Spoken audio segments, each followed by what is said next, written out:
Bonjour, je vous retrouve aujourd'hui pour un nouveau tuto vidéo Shoe and Flower. Alors aujourd'hui je vais vous proposer une page sur le thème d'Halloween et je l'ai appelée Halloween et texture parce que c'était vraiment ce que je voulais travailler sur cette page là.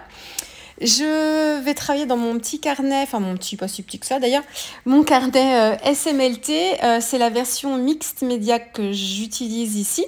C'est du papier qui fait 200 grammes. Un papier que j'aime bien travailler.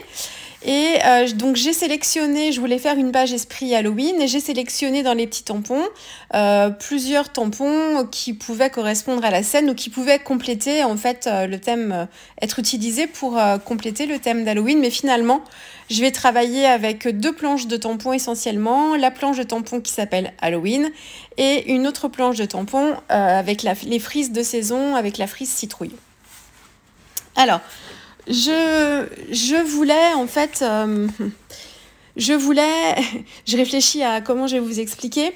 Je voulais travailler sur ce carnet-là, sur cette taille de page-là, mais sur un format de carte assez petit finalement. Je voulais pas mettre plusieurs choses sur ma page. Enfin, je voulais pas faire un bloc en fait d'embellissement.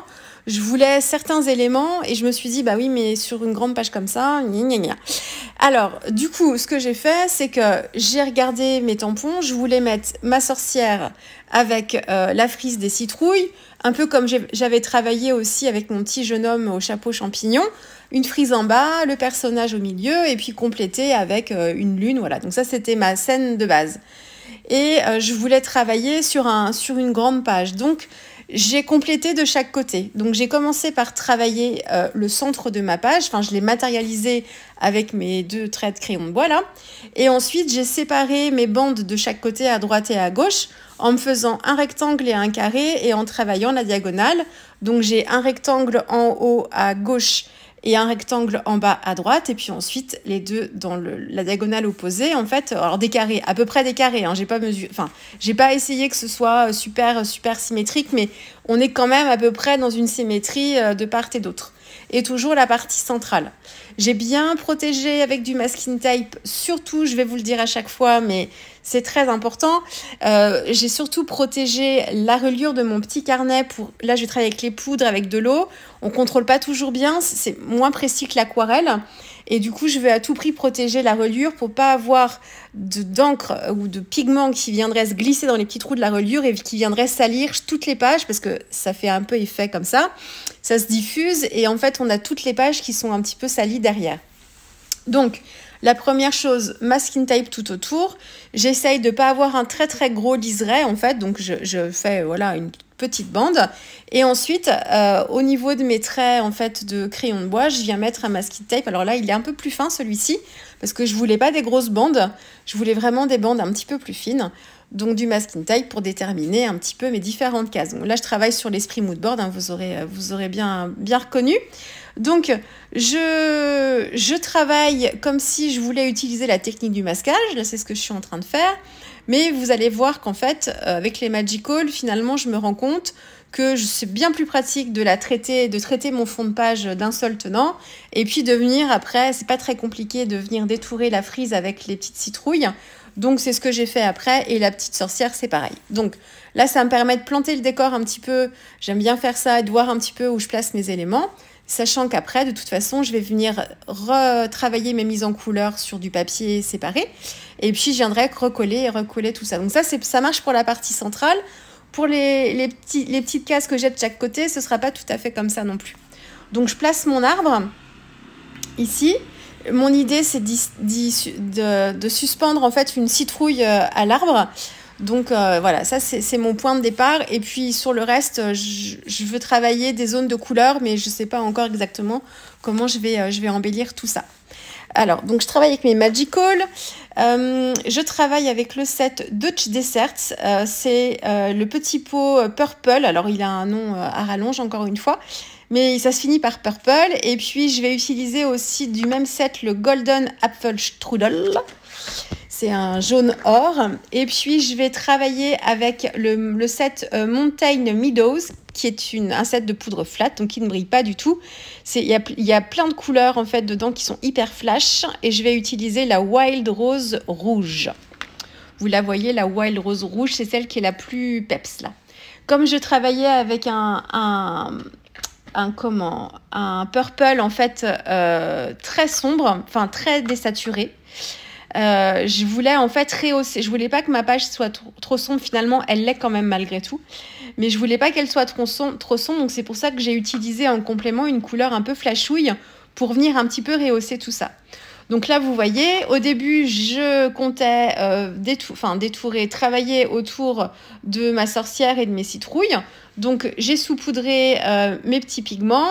J'ai protégé grossièrement avec ma main l'emplacement de la sorcière avant de pchiter de l'eau. Donc, tout ça, ça a bien fonctionné, il n'y a pas de souci. Je suis revenue avec mon pinceau pour faire le contour de ma sorcière. Et puis, je me suis rendu compte que ça m'embêtait un petit peu de faire ça et que j'allais pouvoir détourer très facilement tout le reste. Donc, j'y suis allée gaiement et c'était beaucoup plus pratique de le faire comme ça d'un seul tenant. Donc, j'ai rajouté de la poudre après. J'en ai trop mis, c'est trop foncé pour moi. J'ai galéré à faire cette page, je vous le dis. Alors, c'est pas qu'elle me plaît, elle me plaît, y a pas de souci, mais c'est pas forcément ce que elle est trop sombre pour moi. J'aurais voulu, j'ai eu la main un petit peu trop lourde. Donc, j'ai essayé après d'équilibrer tout ça. Et voilà, il y a des zones que j'aime bien. Et puis, voilà, cette zone à droite me déplaît un peu plus parce qu'elle est trop rouge orangé et elle est moins dans l'esprit de la page du milieu et j'ai trop mis de poudre en fait rose à ce moment-là. J'ai trop mis de Wild Rose rouge et j'ai en plus utilisé le jaune et du coup ça m'a créé un petit peu de orange. Donc bon, là encore à cette étape-là, c'est pas ça va encore. C'est ce que j'ai fait après. J'ai l'impression qu'il doit contrebalancer tout. Bref, on va voir ça après. Je vais voir ça en fonction de la vidéo, si ça me parle et si je décrypte. Alors, partie centrale, ça c'est bon. Donc, à part la partie en haut à gauche, donc la poudre jaune dorée. Et puis, j'ai travaillé un petit peu avec la purple quand même pour me faire une sorte de petit marochon là. Que ce soit pas tout jaune pour l'assombrir un petit peu. Et puis, donc de l'autre côté, en bas, le deuxième rectangle à droite, donc c'est exactement la même chose que pour mon fond central, sauf que c'est ce que je vous disais, il y a un petit peu trop de rose. Et puis, j'ai rajouté un petit peu de poudre jaune d'or après. Et puis après, pour les petits carrés, ça c'est plus simple. Le carré en bas à gauche, c'est beaucoup de purple, un tout petit peu de rose. Et puis en haut à droite, c'est beaucoup de jaune. Et puis, est-ce que j'ai mis... oui, je crois que c'était tout. Voilà, donc ça c'est pour mes points de couleur. Ensuite, donc voilà, l'objet de cette vidéo, je voulais à tout prix utiliser mes pâtes de texture. Et comme tout ce que j'ai fait sur le thème de la mer et des fonds marins, j'ai beaucoup utilisé en fait la pâte de texture à effet Mermaid de Finnabair. J'avais utilisé la Golden Dragon sur d'autres pages précédentes, notamment celle avec ma petite cosmonaute. Et je voulais en fait utiliser un ton sur ton. J'avais le choix entre la Magic Potion, je pense qu'il aurait été peut-être un peu mieux, enfin quoi que je sais pas, il faudra que je teste. La Magic Potion, mais elle était trop violette et il y avait trop de bleu dedans et j'avais pas du tout de bleu dans ma page, même si mon pourpre en fait, voilà, il y avait un peu de bleu dedans quand même. Et donc j'avais celle-ci, alors Magic Potion ou alors la Phoenix, et c'est celle-ci que j'ai utilisée plutôt parce que la Phoenix elle est dans les teintes, elle est dans ces teintes là, mais elle a un petit peu de orange dedans. Et j'avais la Golden Dragon qui était plus dorée et voilà. Donc c'était l'idée que je voulais. J'ai utilisé le pochoir feuille 1 de la collection Forêt Enchantée. Et puis donc sur le rectangle en bas à droite, j'ai utilisé donc la pâte à effet Phoenix. Directement dessus comme ça avec ma petite spatule. Sur la partie centrale, j'ai pris la pâte au doigt. C'est ce que vous m'avez beaucoup vu faire ça sur l'été. Au doigt où je suis venue en fait mettre juste un tout petit peu de texture mais sans mettre vraiment de volume. donc au doigt. Donc là, on a les paillettes fines qui composent en fait la pâte, mais il y a aussi des petites feuilles de métal en fait qui viennent aussi rehausser l'ensemble. Et j'ai mis du coup sur le rectangle où j'avais l'arbre, j'ai choisi la Golden Dragon pour le côté doré, rehausser un petit peu le côté doré de mon fond qui était jaune. Donc voilà pour la texture. Un petit conseil sur les pâtes à effet comme ça de Finabert. Si vous l'utilisez au doigt, vous apportez peu de volume et du coup vous pouvez sécher au heat gun. Ça fait un peu comme de la colle. N'approchez pas trop vos heat guns, mais il n'y aura pas de souci, puis ça sèche relativement vite.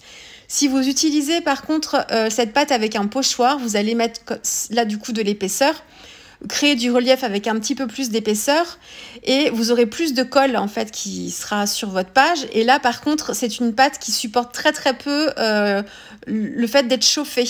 Elle va cloquer, réagir et vous allez perdre la transparence de la pâte et c'est la transparence qui fait toute la beauté de la pâte après. Quand elle a fini de sécher tranquillement, elle se gorge en fait des pigments qui sont en dessous aussi parce qu'elle est quand même relativement transparente. Et elle vient se colorer et du coup on voit pas du tout, on voit pas la colle en fait, ça fait pas de petits la surface n'est pas blanchâtre, c'est vraiment transparent. Alors que si vous chauffez au heat gun, vous prenez le risque de faire réagir la colle qu'il y a dans cette pâte là et du coup de créer en fait une forme d'opacité. Alors c'est pas non plus super opaque, mais enfin voilà, moi ça m'est déjà arrivé et on a un effet un peu je sais, enfin voilà, bon bref, moi c'est pas ce que je préfère.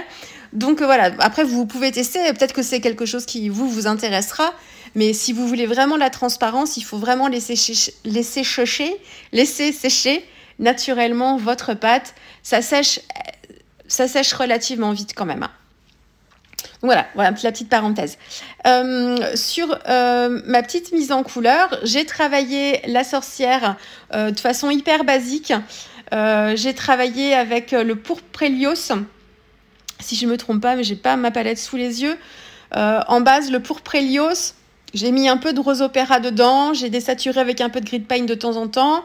Le chapeau de sorcière et la cape, c'est du grit paint plus ou moins dilué en plusieurs couches pour assombrir un petit peu. Et puis, la peau, c'est du rose quinacridone, oui, je crois que c'est ça, avec un petit peu d'ocre jaune très dilué.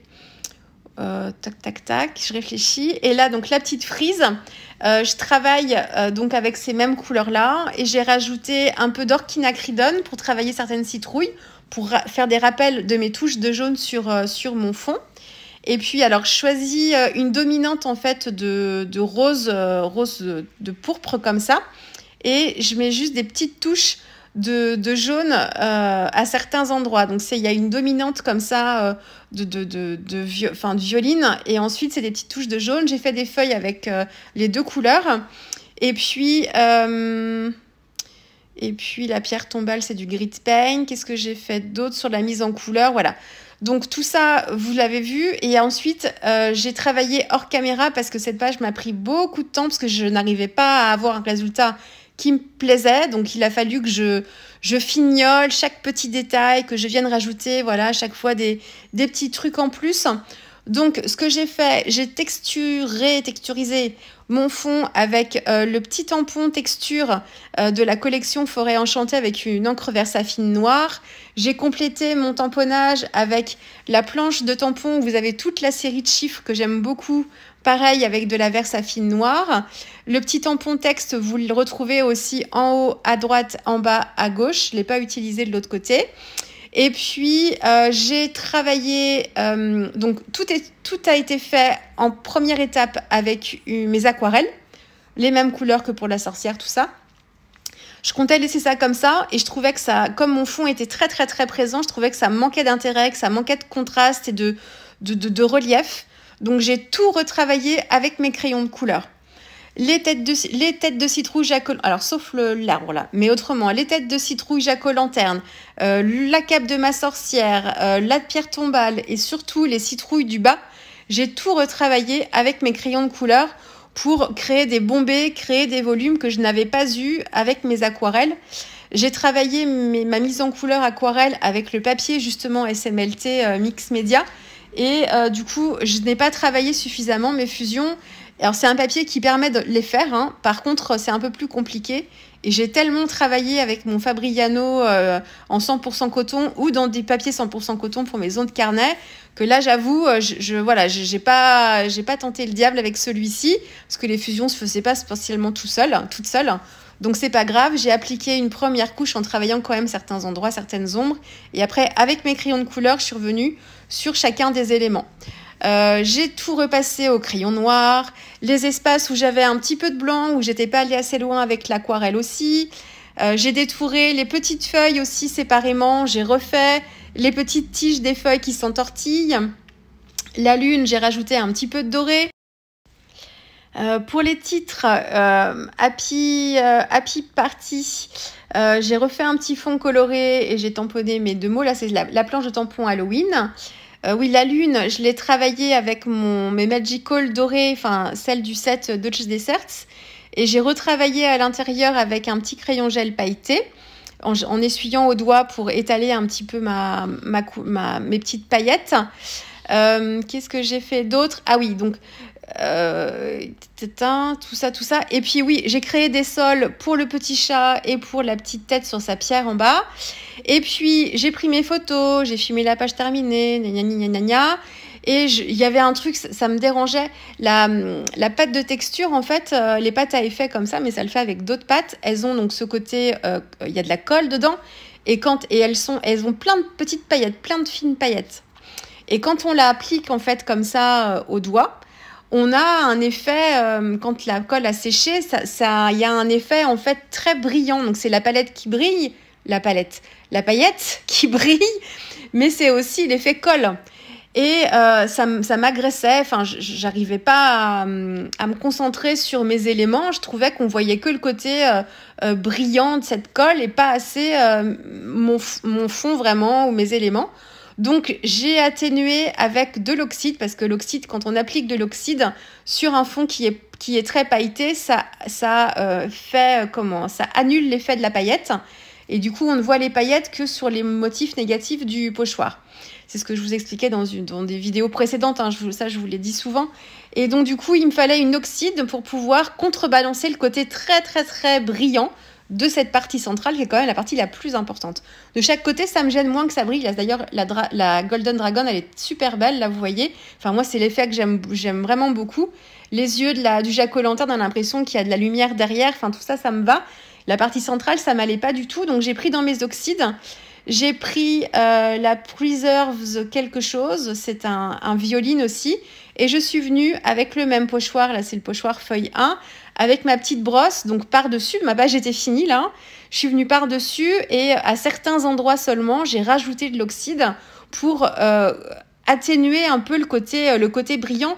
Et là encore, hein, c'est pas tant les paillettes qui me gênaient de la pâte, c'est vraiment l'effet brillant de la colle une fois qu'elle a séché. Et du coup, quand j'ai fait ça, après, ça me convenait quand même mieux. Mais vous voyez, ce qui me dérange, alors si je veux faire mon autocritique, j'aime bien ma page à la fin. De toute façon, si je vous la propose aussi, c'est surtout pour Chou, c'est que ça me convient.